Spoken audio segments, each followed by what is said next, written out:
Welcome to the Student Ministry Podcast, where we interview student ministers about student ministry. There's a lot of people out there that have great things to say, and we just want to have conversations about student ministry so that we can just share and learn together. I'm your host, Steve Cullum. I'm the student minister currently at Rockingham Christian Church in Salem, New Hampshire. And today we have Aaron Stetson, who's the youth pastor at Windham Presbyterian Church in Windham, New Hampshire. One of my great friends, and I'm so glad to have him on the show today for our very first episode of the Student Ministry Podcast. Hey, Aaron, thanks for joining us today.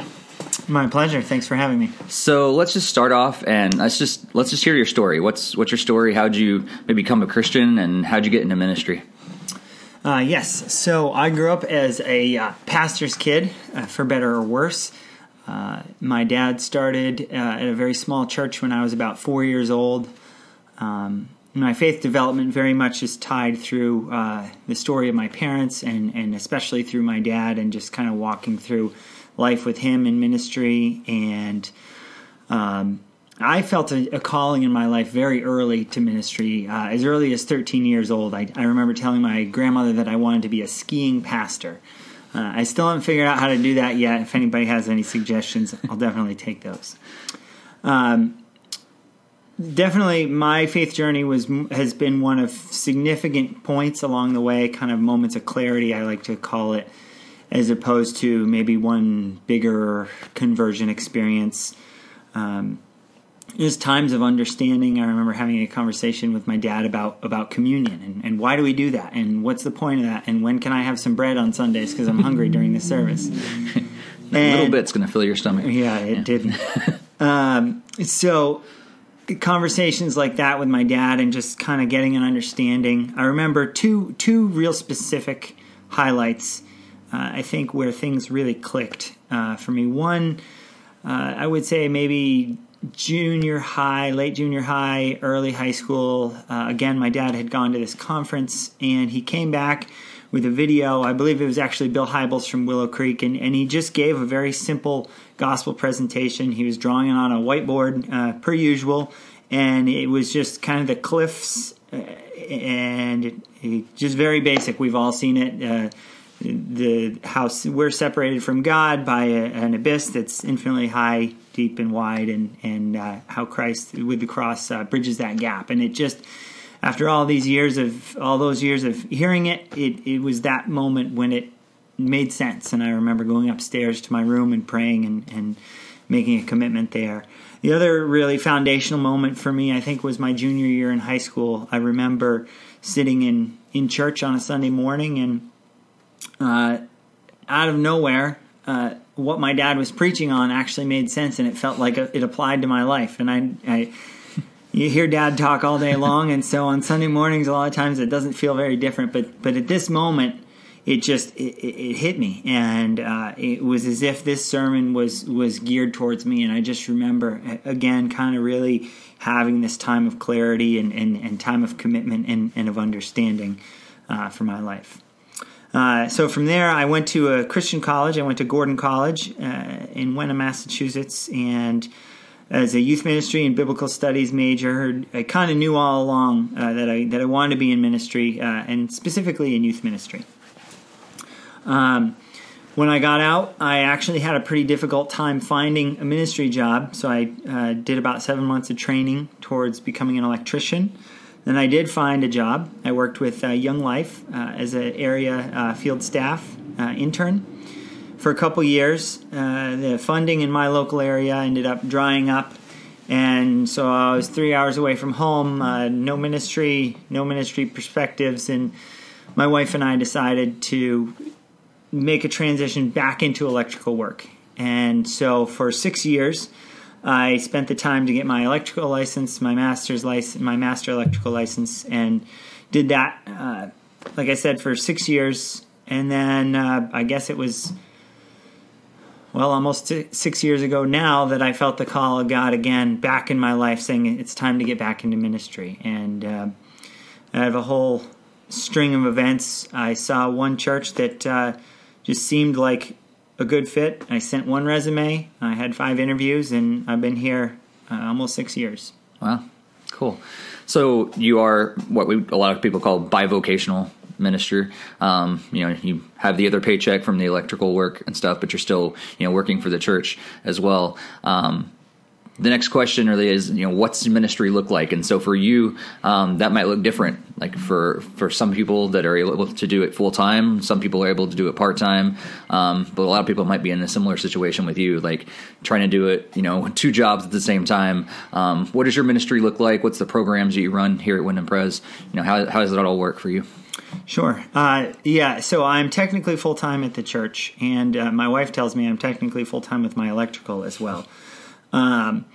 So I would say ministry for me very much looks like multitasking, technology and phones, and I stay very, very connected with my students a lot, very often.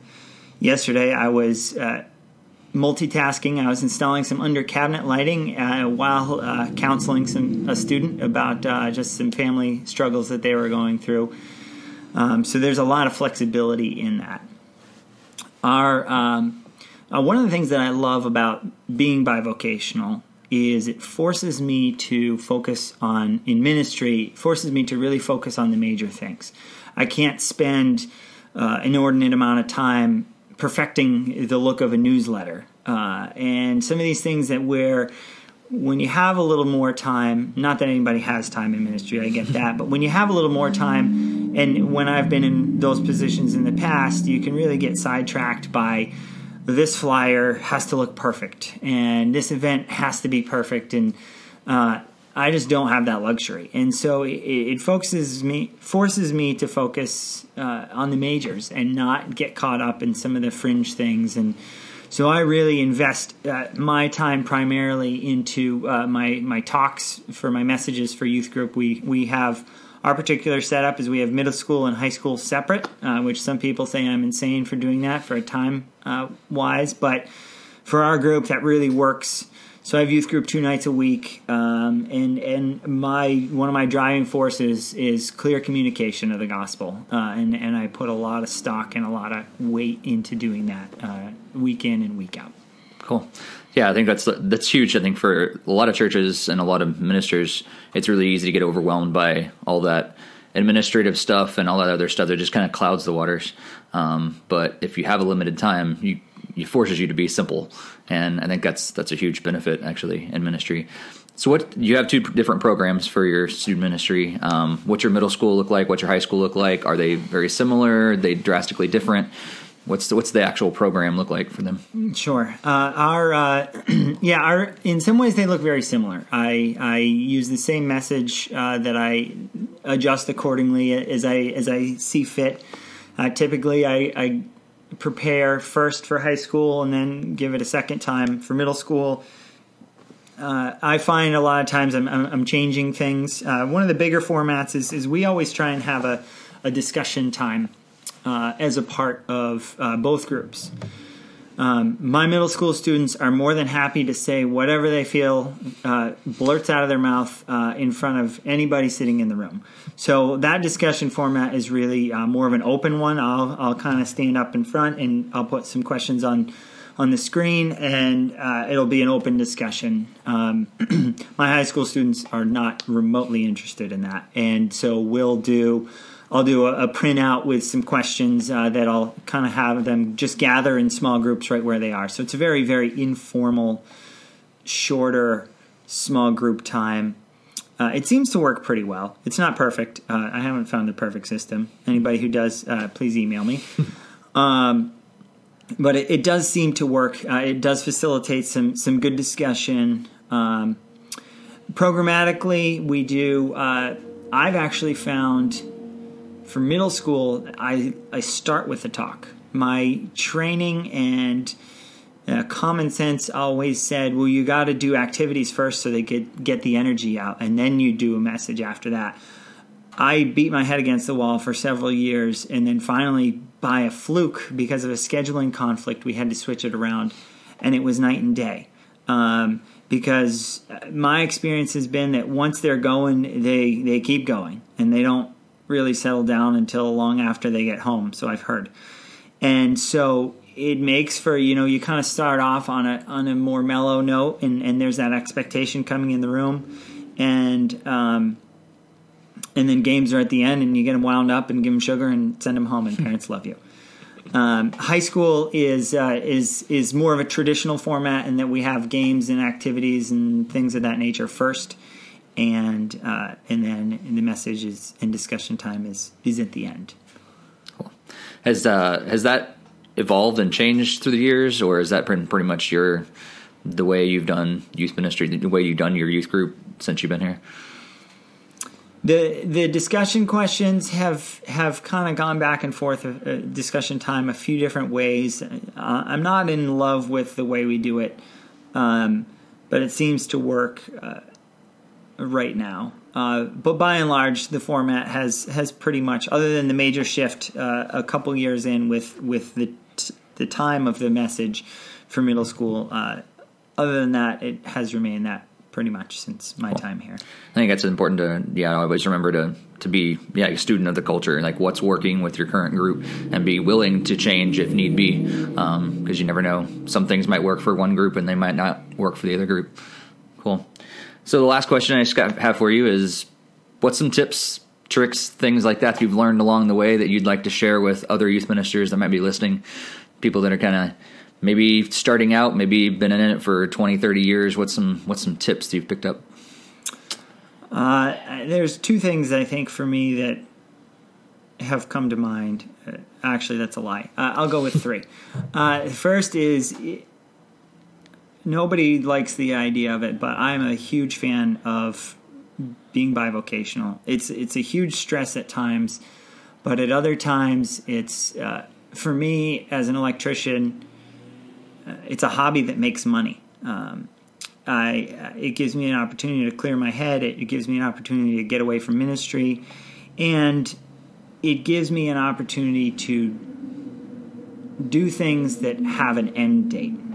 Anybody who's listening and is in ministry and has been in for any amount of time, it never ends. There's another conversation that needs to be had. You have a student who makes strides in their faith one week, and then 3 weeks later you have to pick them up from a party or whatever. And there's just no, ministry never ends. There's always need for more, and having something that has an end. I finish a job, I get paid, I move on to the next. There's so much relief in that you don't necessarily get. I mean, you do get some relief when a big event comes to an end, but that's a big thing. And it frees me from, where we live in the country is very, very high cost of living, and it frees me from having to beat up my church for more money, because I could not afford to live in this town that our church is in. It's one of the wealthier towns, and this frees me up to do so, and I can be more engaged in the community, which is a huge benefit. And our church, like probably everybody else's church, doesn't have the budget, doesn't have the money to afford to pay any of us what we really should be getting for what we do. So it is a freedom in that. So bivocational is the first one. The second one is having longevity, to be in a place consistently over a period of time. Here in New England, people don't trust you for a long time. I started having real conversations, I would say, about 3.5 years into my time here. And the longer I'm here, the more fruit I see. I have younger siblings of students who've graduated, coming through, who I've got an established trust with before I start, and that's just such a key to be somebody who people can trust, somebody who's around for the long haul. And I have a really unique situation here where my predecessor was at my church 7 years, and I'm in my 6th year, and so it says a lot about our church. Not that it's not without frustrations, but to be able to have some tenured people in youth ministry, and our program has seen the benefit of that. That's not patting either of us on the back. It's just there's a big benefit to that, and I think it creates much more health in the ministry, because you don't have this turmoil of who's going to be next. I'm aware of a church nearby that is on their third or fourth youth pastor in 3 years, and that breaks my heart. Because it breaks my heart for the kids, because they don't have somebody that they can go to. Right. The last one I think is really, and I think some of this comes with tenure, but authenticity, and to just be real with students. Again, part of this is a mentor of mine once said to me that all high school students' biggest spiritual gift is crap detection. I don't know if I'm supposed to say that on here or not. Yeah. But kids know when you're a real person, and to be appropriately vulnerable with them, and to be somebody to whom they can come to. I have a student who at one point had started making some pretty poor decisions, and they came to me and said that they knew I would be disappointed in them. And I said something along the lines of, as much as it may hurt to hear, I would much rather you feel comfortable enough with me to tell me these things than to just completely avoid me, knowing or fearing that I wouldn't listen, or that I would have such a high standard. And quite honestly, sometimes higher standards than we hold ourselves to as people in ministry. So authenticity is so huge. Students know it, and it just makes you more approachable, and you're going to have deeper, better conversations. And I think the students really, really appreciate that. Cool. Great stuff. So thanks for joining us, Aaron. If people want to find you online and hear more about you and read more from you, where's the best place for them to go? Sure. I'm on Twitter, Aaron_Stetson. You can find me on there. I have a blog. I believe it's aaron.stetson@WordPress. It's not a very frequently used blog. It is geared towards youth ministry and thoughts and that. And I do need to get on that more. But there's some on there. But you can definitely find me on Twitter and there. Cool. Well, thanks again for joining us, and God bless your ministry. Thank you very much. This has been the Student Ministry Podcast with your host, Steve Cullum. Make sure you subscribe on iTunes or other podcatchers like our host here, Podbean, and you can get every episode as they're released each month. You can also share it with others who you think might enjoy this podcast. We'll be back next month with another episode.